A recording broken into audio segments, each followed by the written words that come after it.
I actually have two book proposals that I'm writing right now. So, because Oh, wow. nuts. Already. That's I know. amazing. I said I was like never going to write a book again. And then I was like, wait, Mhm. I have two ideas. And I talked to my agent who's like, cool, write them up. We'll go sell them. And so I guess I'm going to write a couple more books.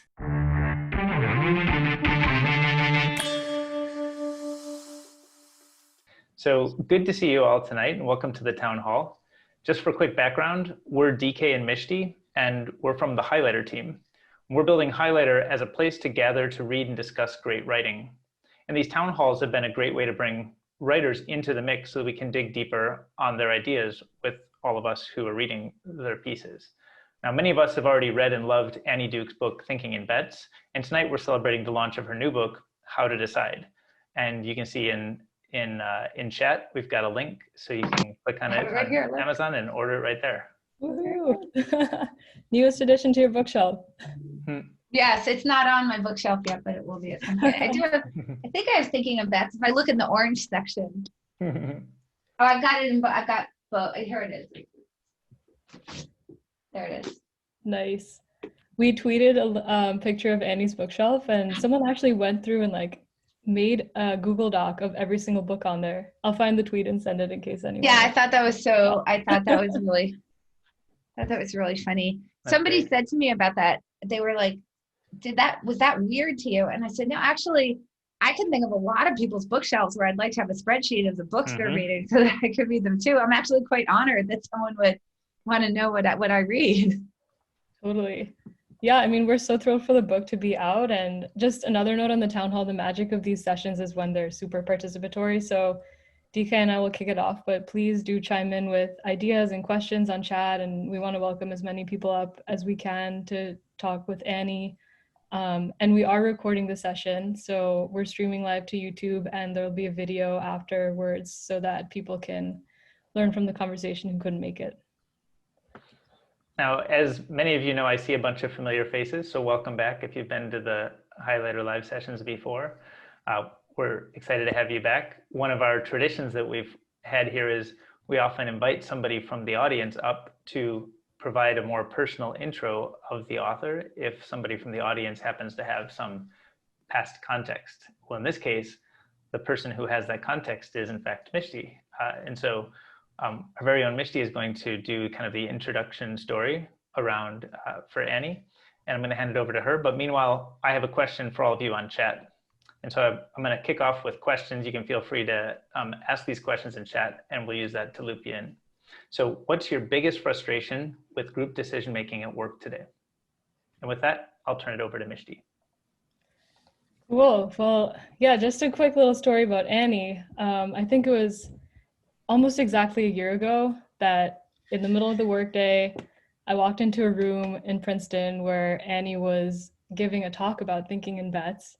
And at that point, I was a recent grad. I was super passionate about political psychology and decision making, and maybe not so passionate about my corporate job at the time. But I loved her talk, and I walked out of that room convinced of two things. So the first was that Annie is a badass, like as anyone who's ever sat across from her on a poker table probably knows, or any of your clients who consult with you.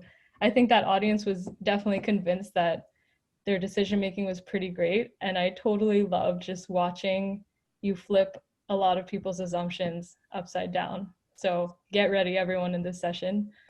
Um, and the second one was that I think practicing how to take in information without bias, make a decision and actually evaluate that decision fairly, which is exactly the topic of how to decide, is really an existential skill. I mean, for us individually, but also for us as a nation. I think anyone who's been doom scrolling the news or Twitter during this pandemic definitely has realized kind of the importance of that. So anyway, I went home and I sent Annie an email with a bunch of side project ideas, and I was flabbergasted to actually get a response. Not only did I get a response, but she really encouraged my interests and even offered to help me consider my next steps. And over the last year, I think I've met so many incredible people because of you, Annie, and literally use the decision-making frameworks that are in How to Decide to find and eventually decide to take my dream job, which is what I'm doing right now. So I think sometimes you really encounter ideas or people that completely change your trajectory. And I'm really grateful that Annie provided both of those for me and for so many other people in the world. So very, very warm welcome. And I couldn't be more excited for this town hall and for your book.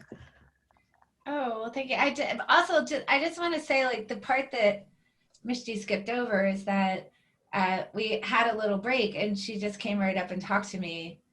And then, she asked if she could email me. So, which is, I say that like it's, I'm saying that because it's not a small thing. When I was young, that I don't know that that's something that I would have done. So, as much as I might have, introed you to a couple of people or talked to you in a few ways, you were the driving force and the master of any interaction that we had. So just give yourself more credit. Don't give me so much credit. That was all you. Cool. So thanks so much for the intro. So with that, I'll start with an initial question to kick it off, and then I see a bunch of stuff already happening in the chat. So we'll get kicked off. So thinking in bets showed us ways our decision making is often flawed. How to decide is an important follow-up on how to make better decisions. So how did you start writing this book? We'd love to learn about the process of laying out the ideas, putting the book together, kind of the genesis and process of how this all came together.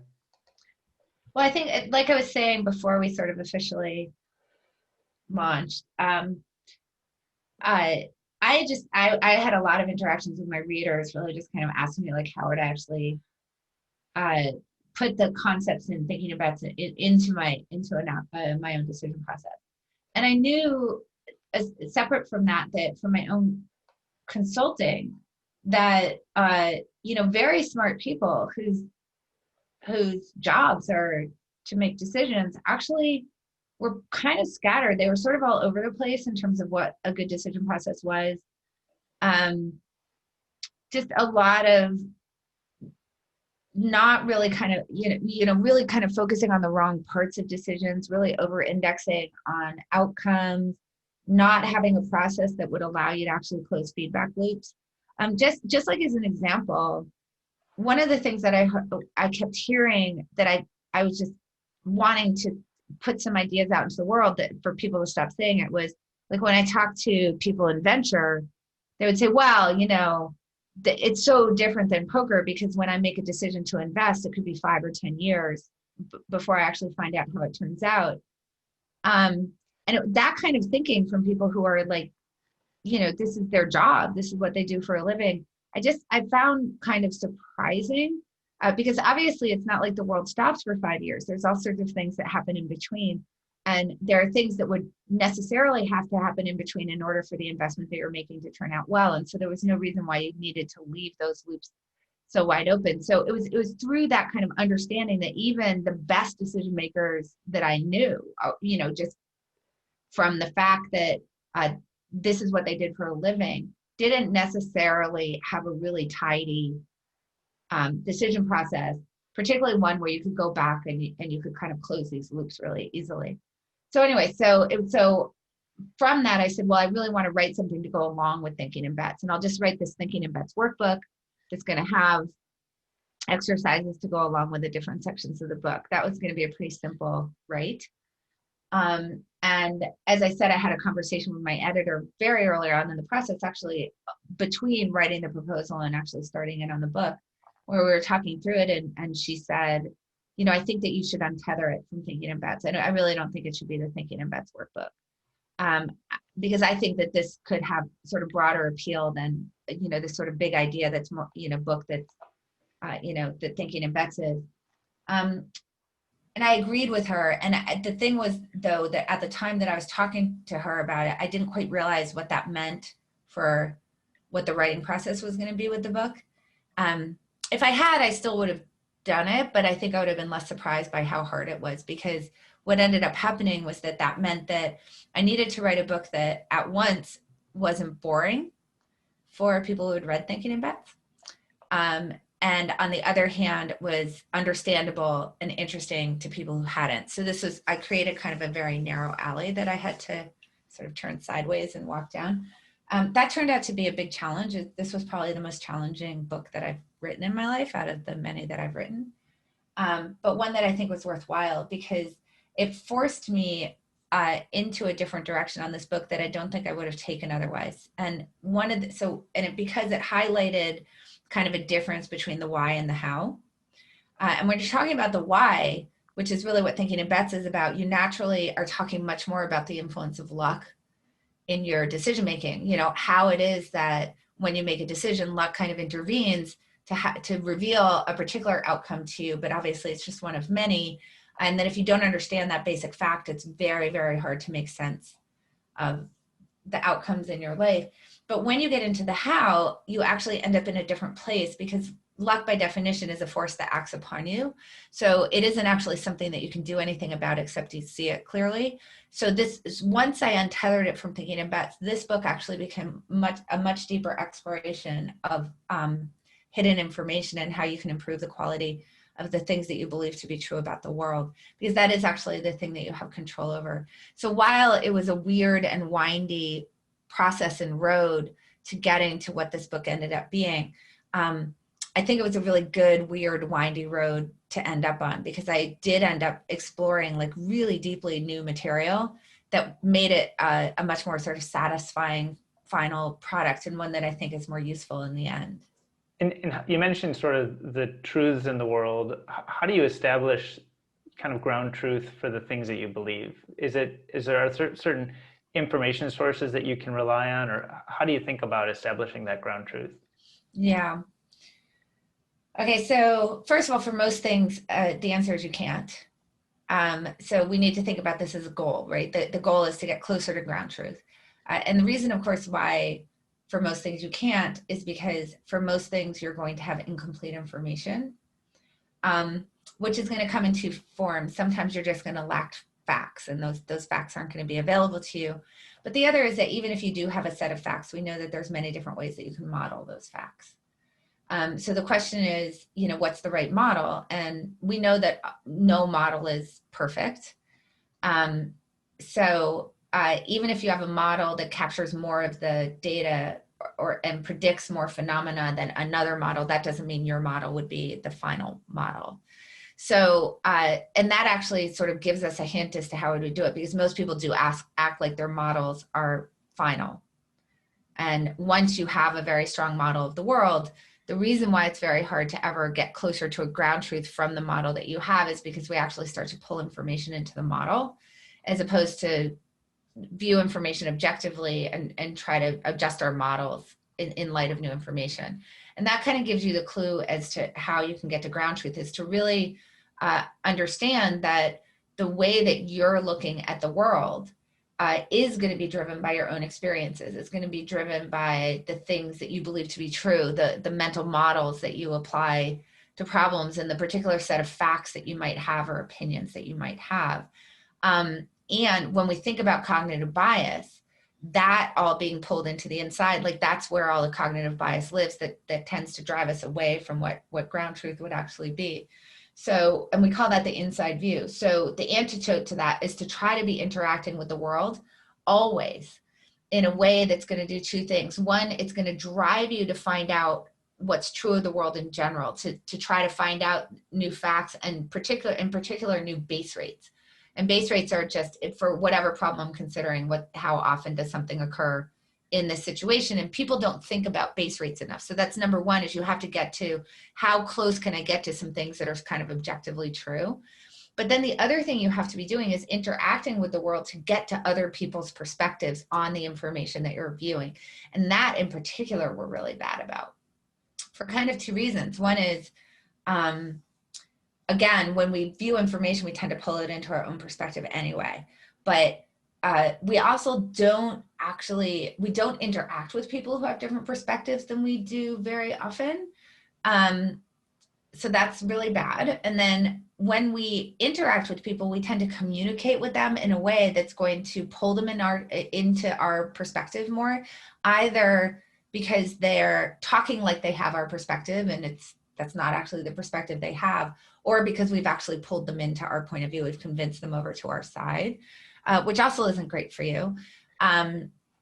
So we want to be very wary of those two things. We want to try to figure out how can we actually approach the world in a way where we're really looking for these kinds of facts and base rates, and we're talking to people in a way where we're actually truly going to get to see their perspective, because it's in that collision of opinions that have dispersion where you can get closer to the truth. And that's actually the only way to get to ground truth, is to have all of those sort of collide in the public square where you can have a real conversation about them.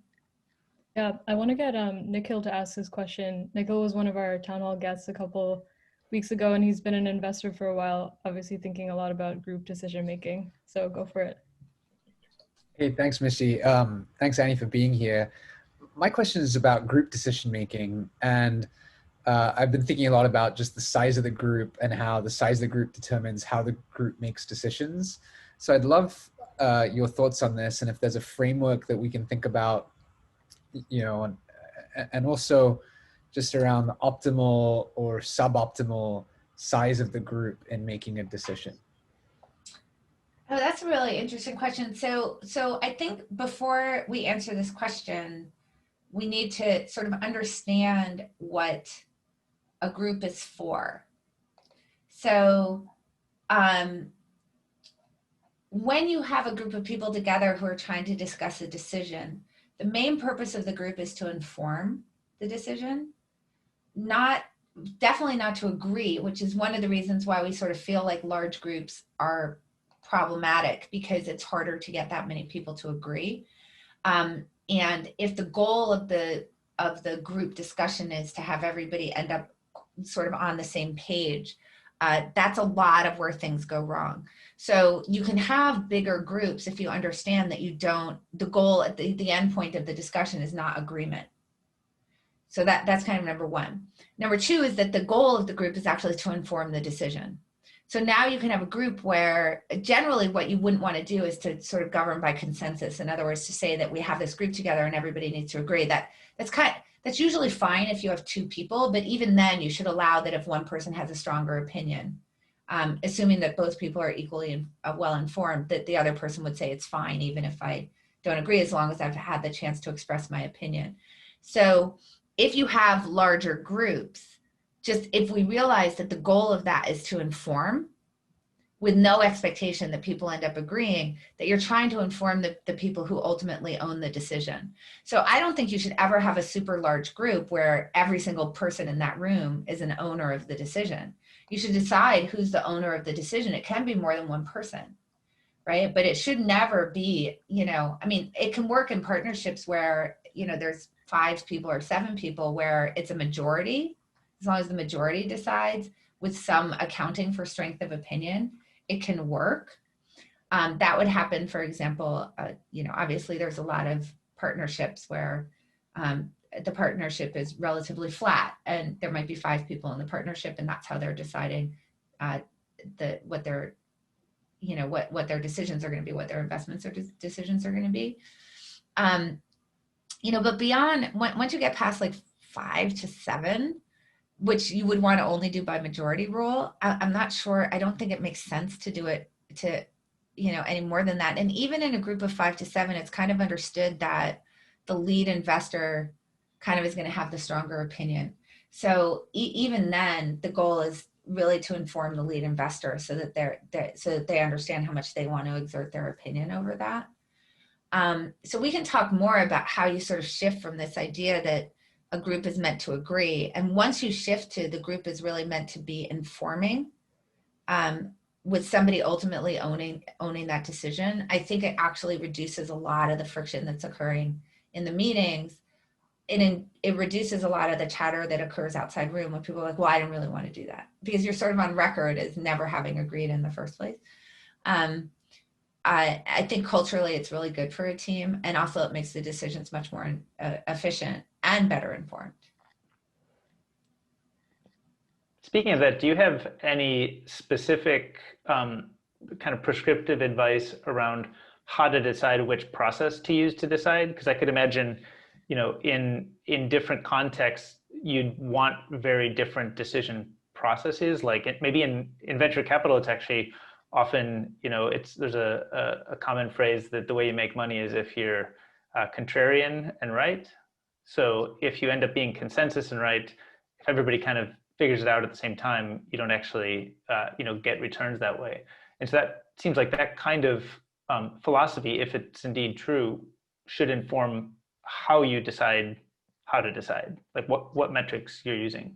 Yeah. So, gosh, so this is what, it gets very complicated, right? So you want to think about what's the type of decision that you're making, and to understand, is this the type of thing, is this the type of decision that really needs to be informed by a subject matter expert, or is this something where just getting sort of the majority of people's opinions is probably going to get you closer to the truth, right? So the question is this something that's well crowdsourced?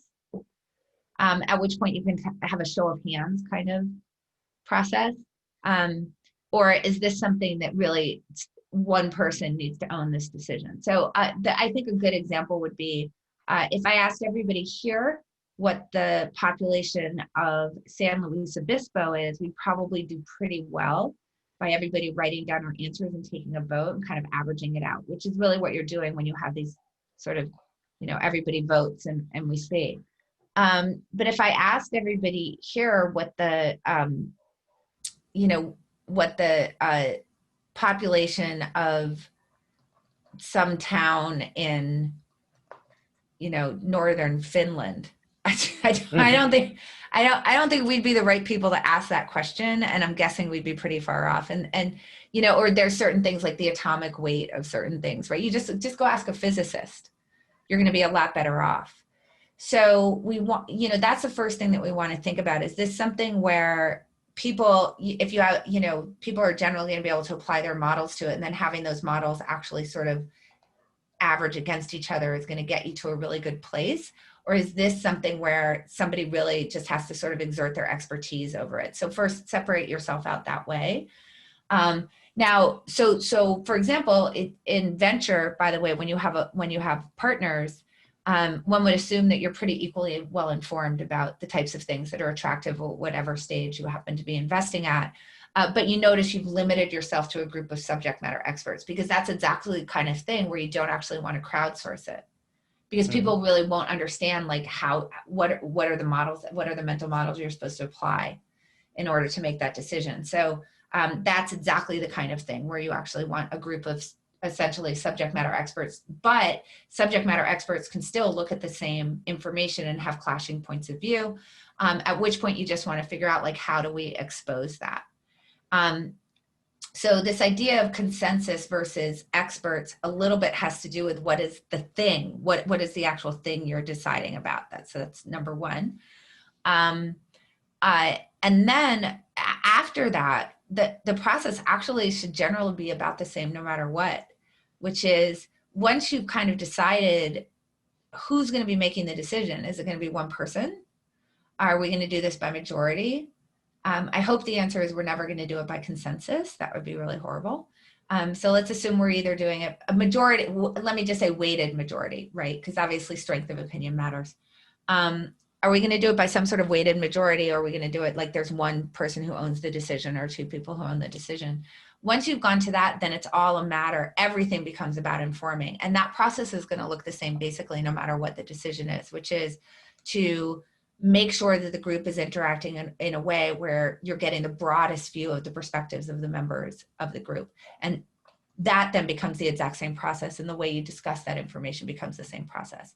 So I consider in some ways, who's making the, like, how are you making the decision? Is it like a weighted majority or one person owns the decision, to be a minor point that just has to do with the type of thing you're deciding about. And I think people spend a lot of time on that particular question. And I think it's actually relatively minor. Once you have a really good process that's informing the decision, though, that becomes relatively trivial, that other issue.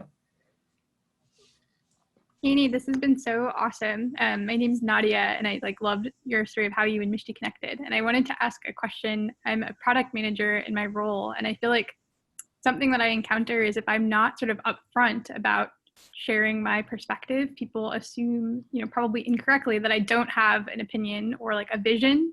And so I'm curious, do you ever sort of do something up front to make it clear that you're trying to solicit inputs and unbiased feedback? Or how do you give space for people to authentically share how they feel, but also like make it clear that like you have thoughts and opinions too, and like do have a vision, if that makes sense. Yeah, so that's great. So,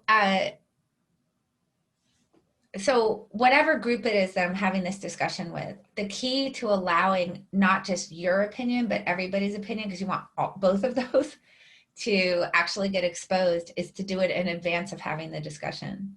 So what makes sense is to define the form of the feedback that you're asking for. And you could either be, for example, exploring options. So you could be trying to figure out like, oh, you know, we have this particular goal. All I want to do is have everybody tell me what their sort of top 3 options are for actually executing on this goal, like, which is just sort of exploring creative alternatives for actually getting you there. So you could have, you know, getting sort of people's own ideas about exploration, about how you would think this through.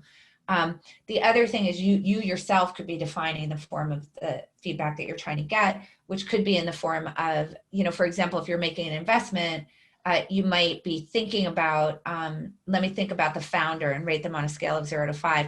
Not that broad, because you want to break that down into its component parts, right? Like when I think about what are the top 3 to 5 things that would make me feel like a founder was strong, what are those? And then rate those on a scale of 0 to 5. You could be eliciting forecasts from people. So if I'm doing a project manager, I want to be thinking about their forecast of how long something is to complete. So I could either ask them to give me an estimate of that with a lower and upper bound, or I could set bins, you know, 0 to 2 weeks, 2 to 4 weeks, 4 to 6 weeks, and just give me the probability in each of those bins. I could do that. And then for any of the things that you're eliciting, you could do premortems and backcasts and that kind of thing. You always want to make sure you get a rationale. So if I'm thinking about, you know, you're rating the founder and you have these different, what are called mediating judgments, which would be the qualities that you're thinking about that would cause you to rate the founder, you know, as strong or weak, that people will be allowed to give a rationale. And that's where you're going to sort of uncover what are the models that they're applying to sort of give their answers to these judgments on a scale of 0 to 5, what are the facts that they're bringing to the table, so on and so forth, right? So you define all of that feedback. So let's say that let's say that we were having a meeting just to talk about the strength of a founder. We're just going to simplify it. And we have figured out in advance, we're going to have an overall rating of the founder that's going to come after we make these mediating judgments that have to do with maybe creativity or work ethic or whatever it is. So we figure out what those things are. And now what I do is I send out to the group, everybody please give me the response to this? And then everybody has to rate that on a scale of 0 to 5, give me whatever forecasts I want. And then everybody provides a rationale, but they do it where they can't see anybody else's responses. So you can do this on Sheets or Airtable or Coda or whatever, right? You could do it by email, just don't reply all. Now I, as the manager, get those responses, which includes my own, which I have filled out with also not seeing everybody else's responses. And now I put that into some sort of central place where everybody will be able to view it, where I sort the responses into kind of areas of agreement and areas of disagreement. So let's say that I sent it out to 7 people. You know, maybe we have something like work ethic, right? And there's 3 people who rate it a 2 and 3 people who rate it a 5. Just a hypothetical. But remember, you're among the people rating it, right? So your rationale, your opinions have been fully expressed, and you've given space for everybody else's opinions as well. So you're not sacrificing the fact that you have a point of view here. It's just that you're not allowing your point of view to influence the rest of the group.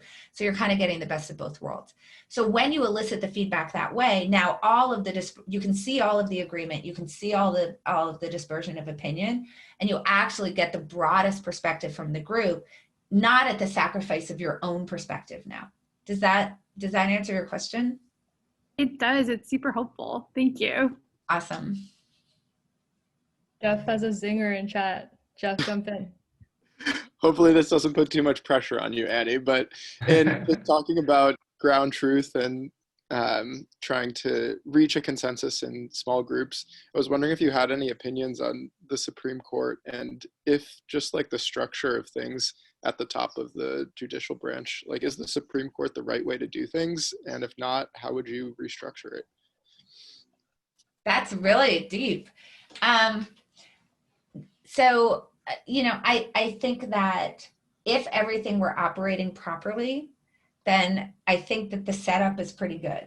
So if the executive actually was constrained in the way that the Constitution meant to constrain the executive, if the legislative branch was actually doing oversight and passing laws in the way that I think it was intended, and the judiciary was acting as an independent check on that, I think it's a pretty good system. And I think that the evidence that it's a pretty good system is that it's managed to hold up actually okay in a situation where I think that it's really being pushed against in a way that I think that other countries wouldn't necessarily hold up. That doesn't mean it will continue to, because you can erode it further, right? In terms of the judiciary in general, I'm very concerned as the judiciary gets political. The thing that I will say, though, about it is that there are plenty of examples that you can point to where a judge that was appointed by a president, where I imagine the president thought they would somehow be loyal to that president, has ruled against the president, the person who appointed them. We've seen that recently, actually, with Gorsuch has not been consistent in ruling with what I think President Trump would enjoy him to. And actually, in my state of Pennsylvania, an appointee of his just totally whacked him on a bunch of the voting issues. So I do think that it's not that it's not corruptible, but there is some sense that they are coming to their own opinions. I'm concerned in the particular case that's going on now, because I think that regardless of what you think of Amy Coney Barrett, I think that the very clear politicization of that is going to erode faith in the court. And there, in some sense, part of what makes it all work is that people believe in the system. It requires some buy-in to the system. And I think that what's happened just sort of in the last 4 years with some of the shenanigans with the withholding of Garland and then the pushing through in the 11th hour of Barrett is going to make people feel like they, that the court isn't actually independent. That's the thing that I'm much more concerned about, is people sort of not believing in the system. And one of the things that I do have faith in, maybe naively so, is that I think that the Constitution inherently is quite a liberal document. And there's lots and lots of examples of judges that have been appointed by conservatives that end up being quite liberal on the court.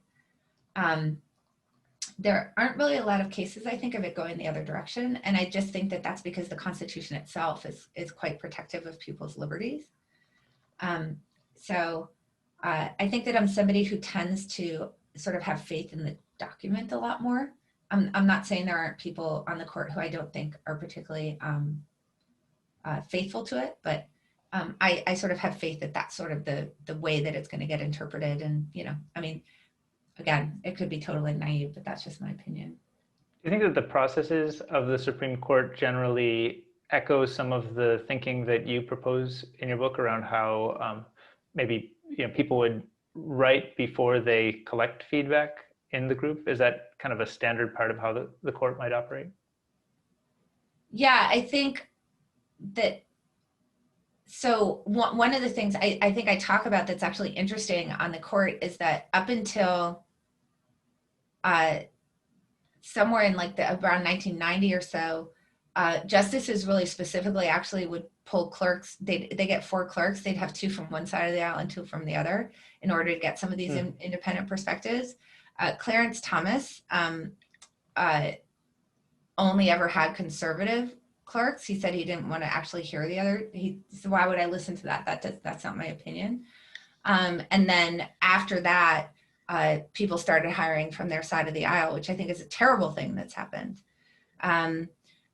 If they were hiring from both sides of the aisle and then doing this kind of process, I think things, obviously I think things would be a lot better, because people would have to push up against those arguments a little bit better, which would stress test your own ideas. And I think that the more that we can stress test our own ideas, the better off we are, honestly. Sounds like that should be your next consulting gig. The Supreme Court. I don't think they're gonna. I don't think they'll hire me. But But I think it judges in general, just because of the way that case law works and whatnot. I mean, I do think that some of these processes are built into the way that the judiciary works. I wish there was more of it, but obviously there's a lot of open clashing of those ideas, when you're arguing in front of the Supreme Court. So I think there's a lot of just sort of checks and balances on the ideas, that are there. So. We're getting some calls in chat for you to be the next SCOTUS. No, I would not want that. But, look, I think that, for everybody who's kind of worried about that, I would just point to Roberts and Gorsuch and just say, look, obviously Roberts has been a relatively independent-minded person as of late. Gorsuch is certainly showing some independence, and I think that you have to have faith that that's the whole point of kind of trying to keep them out of politics, that they don't have to run for that office. So, cross your fingers. That's all good. I do have a related question. I mean, top of mind for a lot of people right now, I think, is how do we help partisans take in information in a less biased way? And actually my thesis advisor is here, so hi, Simon. We wrote about this together at Princeton. But I remember at lunch a year ago asking you this question, and one of the things you said is you would make partisans on opposite side of the aisle play a game together against a common opponent. And I thought that was really interesting, but I also wanted to just ask you sort of what other strategies you think might work more broadly in terms of that goal.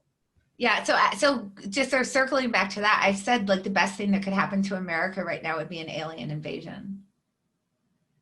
Because Right. You've seen Independence Day, right? Like then all of a sudden we'd be like, oh, I don't really care that you're Republican. Like we have to fight the aliens. I think in a very strange way, I think that when the USSR existed and was like this very big common enemy, that it was better for partisanship in America because we were united around this idea of sort of there was like the evil empire, and we were like the rebels or something. And there's lots of science that shows that if you just, if you make people escape the room together, life is a lot better. Sadly, we don't seem to be able to do that. I'll tell you that I think that we have a really big problem right now, which is that social media is kind of the best place for dividing people up and for propagating things, belief in things that aren't true. One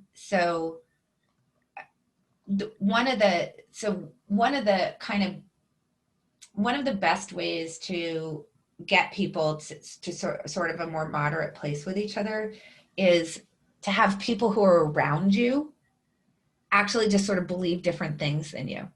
So, when you're talking to your neighbors or friends of yours have a different opinion, and that mostly they agree with you, and then here's something where they happen to have a different opinion, it tends to be much more convincing to you because they're in your circle. And that would be true like in neighborhoods, when we're in neighborhoods and we would talk to our neighbors, and maybe your neighbor next door was a Republican, and you would sort of talk through those ideas with them, and that then everybody would tend to become more moderated in their point of view. I think part of the problem is that because of the nature of online, you don't have to do that anymore.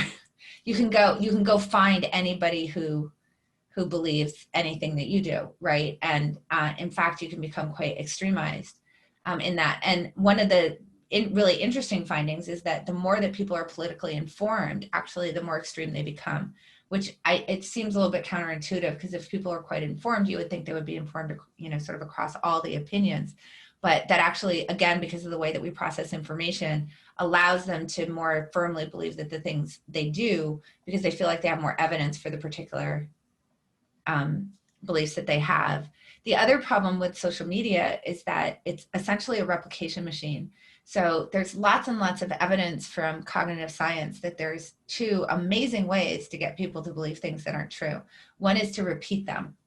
So a really cool result back from 1977 that's been replicated quite often, that's really robust, is if I have things that are, if I tell you things that are somewhat on the margins, so things like something like giraffes are the only mammals that can't jump. So it's not automatic, it's not obviously false, right? If I say, rabbits are blue, obviously that's obviously false. But this is something that's a little bit more, I got to think about that for a second. What other mammals are there? Can they jump? Takes you a second to figure out elephants or hippos. So I tell you something like, giraffes are the only mammals that can't jump. By the third time I tell you a fact like that, you will rate it as truthy, giving it the same truth rating as a fact that you have heard the first time. It only takes 3 times. The other thing is if I put a picture with it, if I show you a picture of giraffes, now you're really in trouble. And now you'll really believe it's true, even on like the first try. And these all have to do with this idea of processing fluency, which is the more understandable something feels to me. In other words, the easier it is for me just to process and understand the sentence that I'm hearing. I tend to assign it more truth because these things tend to be correlated. Things that are true generally out in the world are easier for us to process, but I can hack that. And I can hack that with repetition and pictures, which should sound a lot like Twitter, which has, the whole point is the retweets. So you can have bots come out and sort of send out all of this disinformation. We're seeing that repeated over and over with pictures in the information space. And then you start to believe it, and then you become a vessel for that, right? So you essentially those beliefs become memes, they infect you, and then they start to try to replicate across into your networks, right? So so I think first of all, that's the problem. I think that's why we're so divided. And we, I still believe if we could get people into a game together, it would be really good, but I'm not exactly sure how you do that.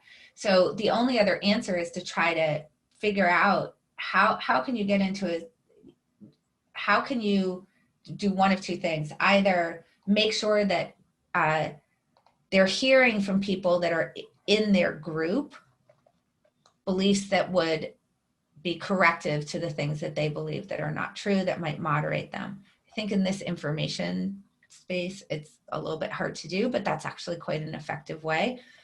You're much more convinced by people that are in group than people who are out group. So you need to get the in group involved. I think that's kind of hard right now. The other thing that you can do is actually educate people about how fake news works and how you become extreme in your beliefs, and how partisan divides happen. But not just tell them how it happens, actually have them make it happen. So if you have people play a game where they create fake news and hyper partisan messages, they become sort of vaccinated against them. So that's another thing that you could do. But to tell you the truth, other than that, I don't hold out much hope, because I think that the way that information propagates right now across the internet, I'm not exactly sure how it's going to get better. I'm not saying we should ban the internet, by the way. I'm just pointing the problem out. Right. There's a question that Rebecca was raising in chat that kind of dovetails on this because it also relates to your ideas around removing personal association while making group decisions. Rebecca, do you want to go ahead and ask your question? Sure. Thanks, DK. So yeah, basically that was my question is, how do we remove the personal association with someone's argument? And, if someone really believes it to be true, which is kind of that scary component of like immediately believing fake news after only a few times. But when we discuss, how can we make sure that it's not a personal attack on someone, or someone doesn't perceive it to be a personal attack on them and who they are, rather than just the ideas that you're discussing? Yeah, okay, so let me just talk about it in a team setting first, which is less charged, but you do get obviously you get some of these effects in group decision making that has to do with teams. The first round of feedback should just be anonymized. So when you bring that together into whatever that portal is that everybody's going to look at, just remove the names. And that way everybody gets to sort of look and see the rationales and the different ideas that are there without this sort of, who says it can be kind of a gatekeeper for us. It becomes a proxy for us just sort of like believing it or not believing it. And that happens in teams as well. I'm sure you're all aware. So by anonymizing it on the first round, generally ideas get a little bit more of a hearing. And then when you actually are discussing it in the group situation, make sure you're using the frame of conveying the information versus convincing. So for example, like Rebecca, if you held a different point of view than say Nadia, I would say, Rebecca, can you please just explain, you've already written a rationale, but I just asked you to say the rationale for, you know, why did you rate the product a 5? And so you would explain that. And even if Nadia believes something different, she doesn't get to interrupt you. She doesn't get to say, no, you haven't thought about it this way, or I can't believe you think that, or why weren't you considering this data, or so on and so forth. The only thing that she would get to do is after you sort of said your piece, she'd be able to say, I don't understand something. That's it. And so that you get to actually just get to the point where Nadia understands what your rationale is, because Nadia is going to get her turn next. So I'm going to say, Nadia, you rated the product a 2. I'd like to understand what your rationale is. And so both people then just say their rationales. And then at the end of that process, you just say, hey, Nadia and Rebecca, do either of you want to moderate your opinion? If you say yes, great. Why? What was it that you heard that makes you want to change your rating? If you say no, literally that's the end of it. There's no saying you're wrong or whatever. It's okay, great. And honestly, it's great because that's the whole reason that we have 2 people on this team. Otherwise, I would make all the decisions and inform myself. So that's in a team setting, how to really make that less personal, because the goal is you're really reinforcing the idea that that's the whole point, is that you think it's a 5 and Nadia thinks it's a 2. And thank God for that, because otherwise what's the point of having more than one person in the room? And we're really glad that we got to sort of air those opinions. Really changes the culture within a team setting. Now, how do you do that with people, you know, when it becomes more partisan? And generally the tactic that I take, which is just a good kind of like decision tool in the period, is to ask them things about the future. So don't tell them that they're wrong.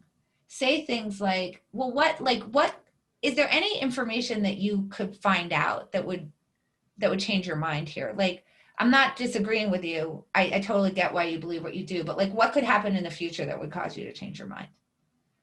Right? Just because what it does is when we think about our future self, that's very fundamentally kind of not us. And so what we do is we make it so that when we talk about the future, it changes it from feeling like an attack on us or our beliefs. And it becomes just something really different. Now, when you do that exploration and you actually sort of write those signals and signposts down, you're more likely to react to them. So, for example, let's say that somebody was a Trump supporter in 2016. If you don't go through this exercise, even if it was the case that if I could go back in time and say, if the state of affairs were as it was today, if these behaviors had occurred, would you support them? Their answer might be no. But the problem is that you didn't teleport them to the future. All sorts of stuff happened in between. And then you get into these, like the sunk cost problem and the boiling frog problem and all of this stuff. And these beliefs are sort of changing as you go, right? But if instead in 2016, you said, what are the things that would be deal breakers for you? And you write them down. Not everybody is going to experience a deal breaking moment, but you're going to be more likely to. You're going to be more likely to change your mind. And that's true, like, no matter, right? I can do this. Let's say that I'm a Biden supporter. I can do that now. And I could say, what are the things that the Democrats could do over the next 4 years that would be a deal breaker for me? Because by the way, I can come up with a list pretty easily, right? There are certain things that would be deal breakers for me, no matter what your party was. So I can write those down, and then that's going to tend to get me to change my behavior. So that's a little bit about how do you actually change people's beliefs. The other thing is when you want to explore the places where people might be wrong in the way that they're sort of processing something, or biased in the way they're processing something, you can use this talking about the future example as well. So one of the examples I give in the book is, if you're talking to a friend and they're saying the last 10 people that they've had dates with have all been jerks, and they can't believe they're running into all these jerks. Well, like we all know that the first thing that comes to our head is like, maybe you're picking jerks. Most people don't say that out loud because they consider it sort of an attack. They're processing it as this sort of happening to them, right? Like, oh, there's all these jerks in the world and I keep running into them. Instead of saying, don't you think you're picking jerks? If you just shift your language to what could you do for the next person that you pick to make it so that you don't pick a jerk? Notice that for them to answer that, they actually have to circle back to the same place that you were trying to get them to in the first place. But you didn't do it to them. They have to do that themselves. And they're thinking about now they have some control over that, because you can't change the past, you can change the future. And they're more likely to actually spot the error in their thinking themselves. So all of a sudden they'll realize, oh, wait a minute, maybe I've been doing something that made me pick jerks. And you can actually use that trick with anybody who's holding a pretty strong belief that you suspect might have a lot of bias in it. Is just ask them about the future instead of the past or the present. I want to get Ishan up. He had a good question about communicating uncertainty. You want to ask? Yes. First off, thank you. This has been so fun so far. There were some very good suggestions in the comments as well in response to my question. I guess my question is, how exactly do you communicate uncertainty effectively without losing the impact of your message? So I guess in a more applied setting, what I've noticed in certain circles is people have a bias or a tendency to prefer opinions which are simpler and more certain, even if they might be incorrect. So I'm just trying to figure out, like, when you're approaching someone, for example, your boss, and you've got another colleague approaching them, and you're sort of expressing your, like, here's how I feel, like, here's a sort of confidence interval over how I, think this phenomenon behaves, versus your colleague just says this, and like, this is the way it's going to go. They tend to prefer the person who appears more confident, even though they might have a less nuanced or informed opinion. So I'm just trying to figure out if you have any heuristics for, communicating your uncertainty, but retaining the, I guess, perception of confidence or perception of, So that's such a great question. So it's going to depend a little bit on your boss. That being said, you can express uncertainty with quite a bit of confidence, right? So confidence, in your opinion, is separate from the uncertainty in your state of knowledge and your ability to guarantee what the result is going to be. So if, like, for example, if I'm considering two options, I'll say this option is going to produce an increase in, let me think of a simple example. So let's say that I'm just trying to decide, if I use option A, how many widgets are we going to produce? If I use option B, how many widgets are we going to produce? So I can walk in and I can say, look, option A, I think that, it's going to produce, my point estimate is it's going to produce 100 widgets in the next 6 months with a lower bound of 80 widgets and upper bound of 120. I'm assuming a normal distribution, which I don't have to. I could express a different distribution. And option B is going to produce 80 widgets with a lower bound of 60, but an upper bound of 140. So, right. So I can say, like, I think it's a little bit more long tailed, right? That's definitely riskier, but the expected value is lower.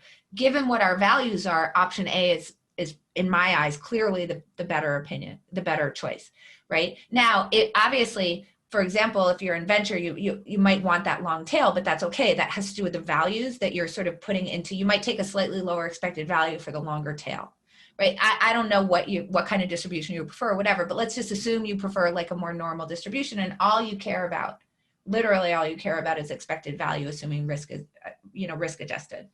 Then you've expressed the uncertainty, right? You've said, here's my lower bound, my upper bound, this is my point estimate. As I compare this to the other options, this is very clearly the winner. So now I've gotten two things. One is I sound way smarter to my boss, because I'm just more thoughtful than the person who's like, this is how many widgets we're going to produce. What? Okay. Now, because I've discussed it in a relative way, I've shown that I know which is the better choice given the values that I have. So I've expressed tons and tons of certainty in that sense, like as we think about confidence, while still expressing the uncertainty and my ability to say, this is exactly how things are going to turn out. So, I always find this really interesting because I think these two things get confused, right? But I've spent my whole life being quite confident about my uncertainty, right? Like, because this is all I do. I say, well, I was sitting in there and it looked like I was mostly 52-48. And then sometimes the other thing that I had in their range was that I was 60-40. So obviously I went for it. Right. I mean, I sound like a really confident person, and I expressed like a ton of uncertainty in there. Like I just ranged, that's a pretty big range that I expressed. But what I'm expressing is that I know that the expectancy is in my favor. Like I'm supposed to be playing that hand because obviously I'm going to win. If my lower bound is 52%, I want to take that bet without knowing exactly, right? When you talk about people's poker hands, you say, I think they were either bluffing or they had the nuts. This is a very common thing. You get these, you're sitting out at the tails on the choice. Those are pretty far apart from each other, but I'm expressing it with tons of confidence that I know that this is exactly where I had them ranged. I knew it was one or the other.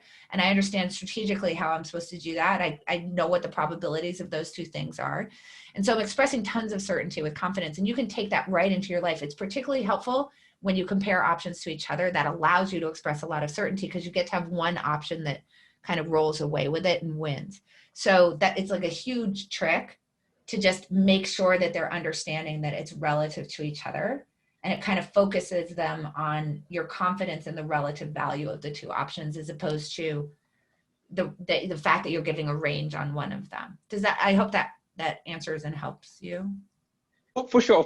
And I think you definitely touched on where my, I guess, biggest point of frustration currently sits is expressing your uncertainty, I guess, in certain circles is conflated with just not being certain about what you're talking about. So when someone stands up in parallel to you and says, yes, it's 100, like here's my point estimate and here's what it's going to be, certain circles tend to have a bias for that line of thinking as opposed to the uncertainty. But I see what you're saying. It's all in sort of context. And it's all in context. It's particularly good if you can get them relative to each other. The other thing, and this is a silly little trick, is if you express something that's not a round number, it will also sound more certain. So if the point estimate is 100, but it's very close as to whether it would be 101, say 101 and not 100.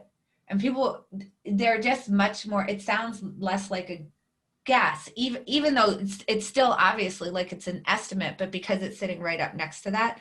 So what tends to happen is we round down or up. So if we're making a forecast that's somewhere in the 75% range, we'll tend to forecast it as 75% or 70 or 80. But if it's 73, say 73, because generally people are just going to put more faith in those types of forecasts for a silly reason, which is we have round number bias. So once you move off the round numbers, like, I mean, think about it. If someone said like, I'm going to arrive at 8:32, you'd be like, whoa, what kind of timepiece do you have? Because it's such an odd thing to say. Like I'll ask people, like, have you ever set your alarm to wake up in the morning to 8:31 on purpose as opposed to 8:30? And I don't know, nobody's ever done that. So because it sounds like, why are you being so specific? Right? It sounds very specific. So that's another way to sort of slip in that appearance of like more confidence, maybe in the same way that the person is just going, it's 100%. And think about it, you can do the thought experiment for yourself, right? Someone who's just like, oh, we're going to produce 100 widgets and that's my guarantee, as opposed to the person who's like, I think it's 97.5 is the expected value. And then the lower bound is 73 and the upper bound is 126, right? And you're like, whoa. Okay, this person really knows what they're talking about. So that's also just that's a little trick that you can steal from me. It reminds me of a friend, whenever he invites us all to brunch, he always lists the time as 10:03. And we're looking like, what? Yeah. But it grabs people's attention. It's eye-catching, I'll tell you that. And it feels like there's some more certainty in that. I do want to do a time check. I know we're a bit past the hour where we'd sort of described we were going to have together. I know there's a ton of questions rolling in the comments, and we've got a bunch of stuff that we've been collecting. So if we can run over a little bit, we'd be happy to. Yeah, I'm fine. So, okay, so I'll let Mishti transition for the next one.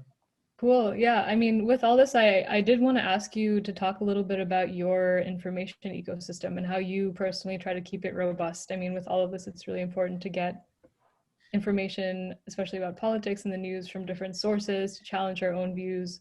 What's your practice on that, and what advice do you have on that?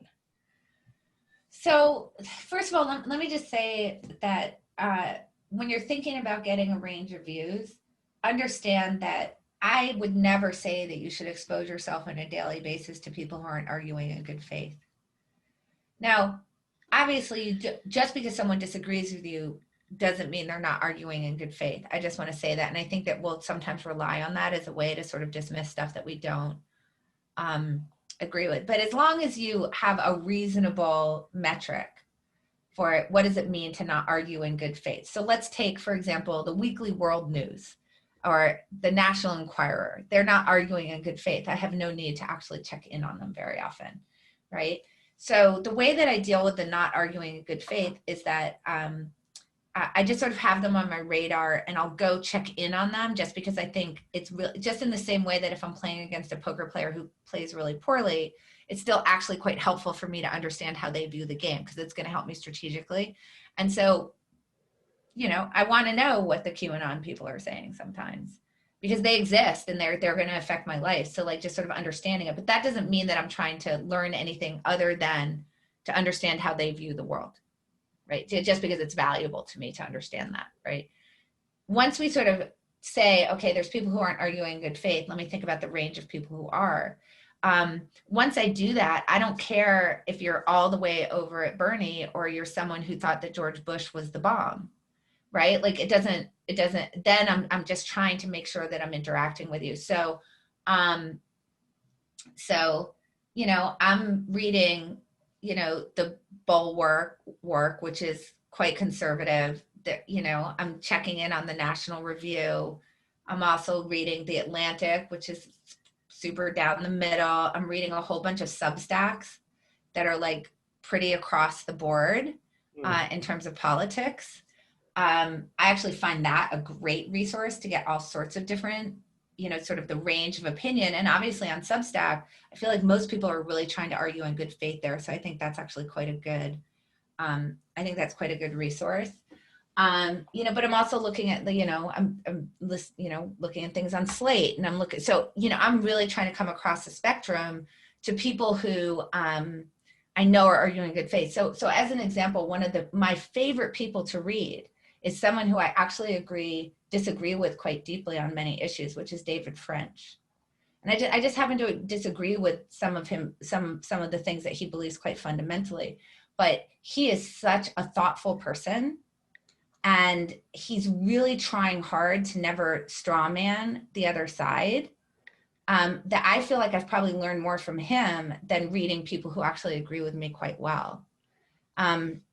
So I'm always trying to find the David Frenches of the world, like the people who hold some pretty fundamentally different views as I do, but that are really working so hard to be rational about the world. That's the stuff that I love to see.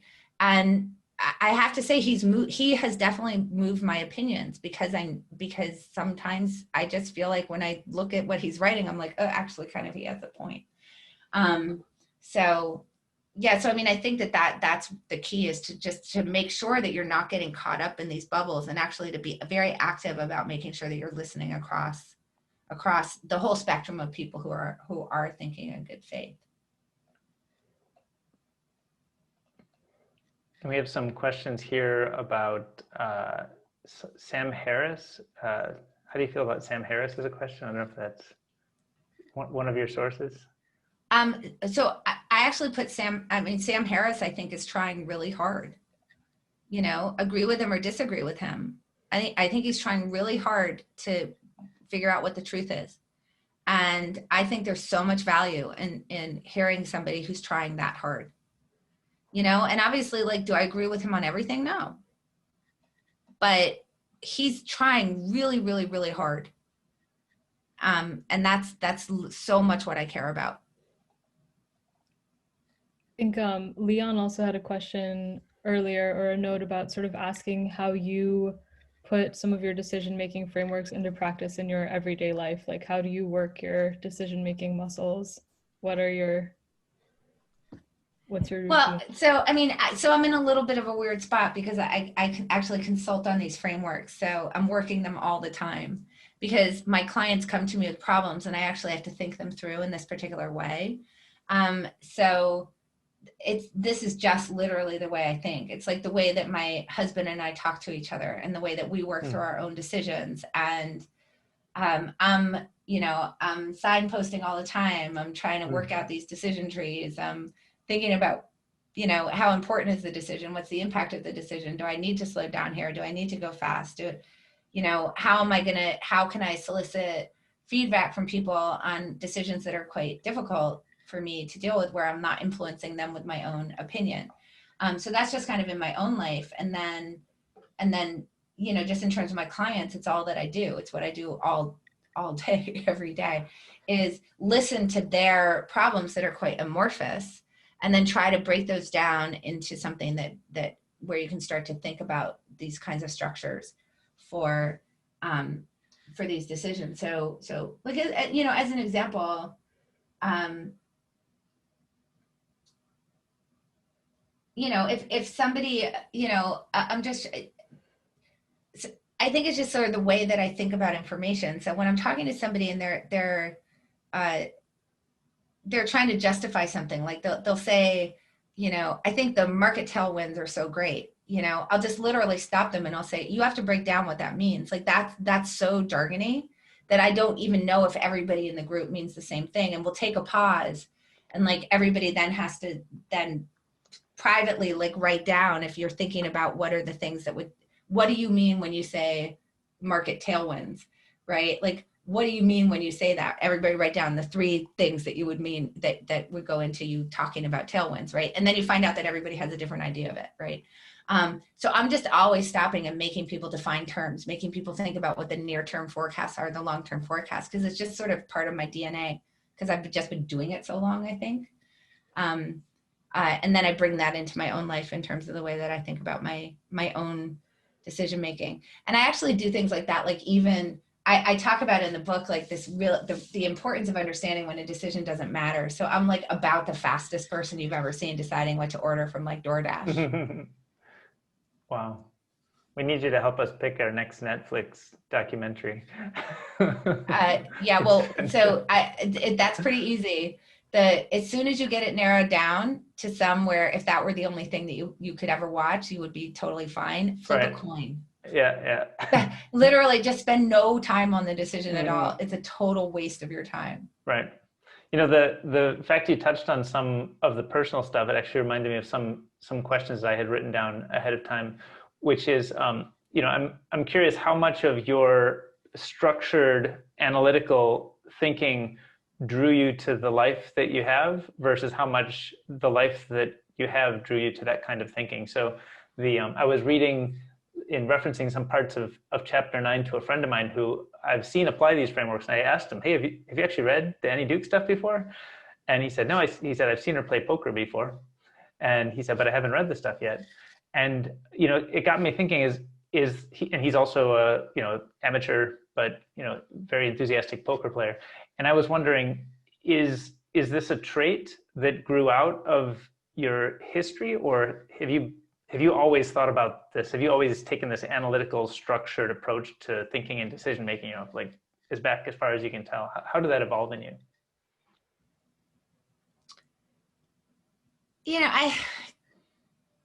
I honestly, I just feel like that's such a chicken and egg problem. Like, I don't know. And I think that if I tried to remember the way that I thought about the world when I was younger, I would impose the way that I think about the world now.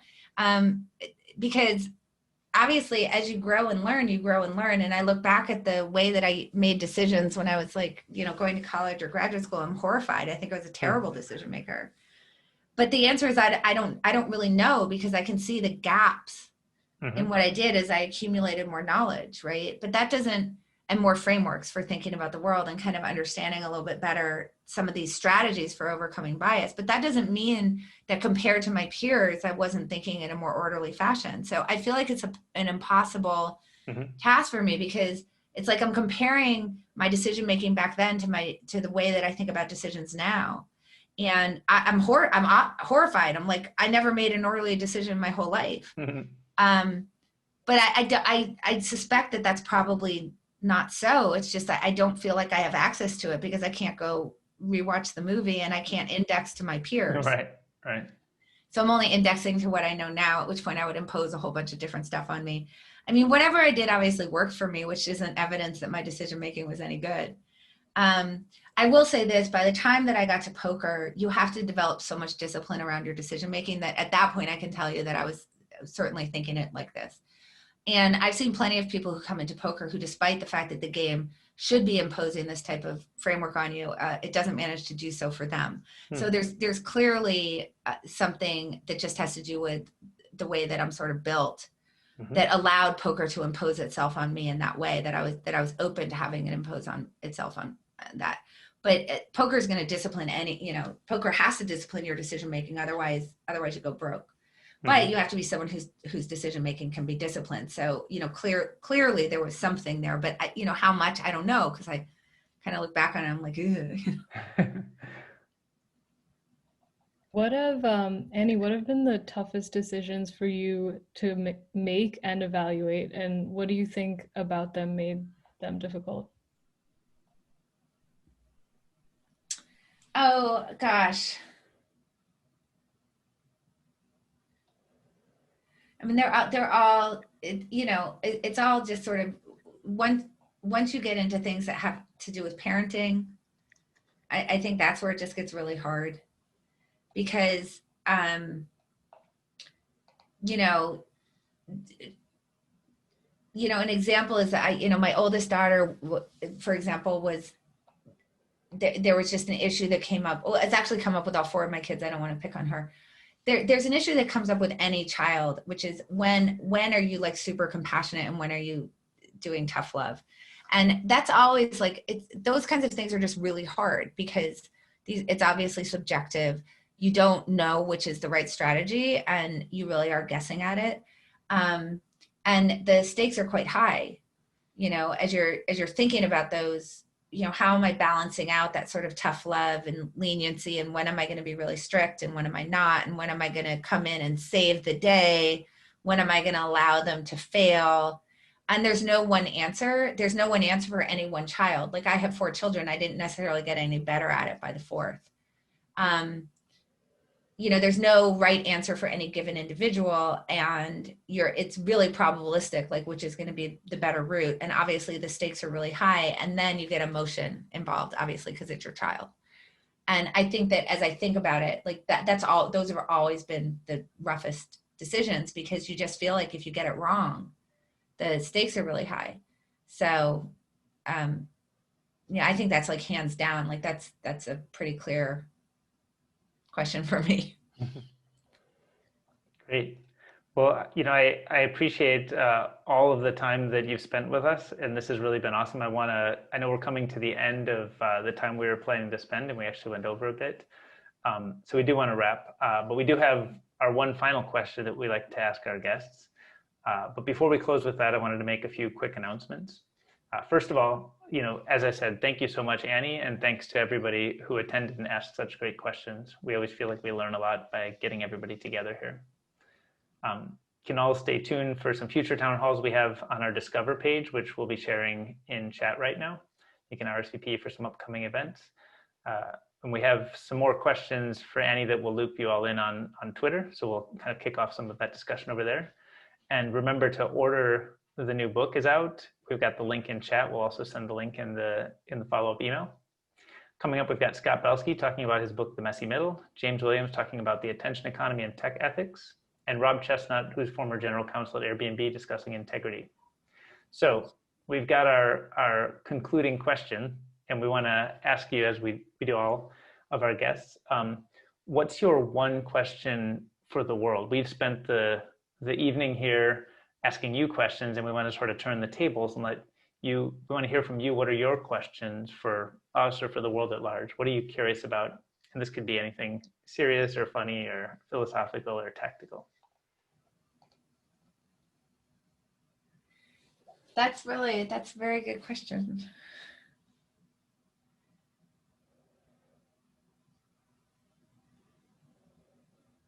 See, now it's because you threw in like that could be not serious or not funny, and now my brain is going to so many different places. You can take it in any direction, because what we end up doing is we'll often kick You know off what? Actually, I'm going to tell you, because this is something that's been bothering me quite a bit. Please, yeah.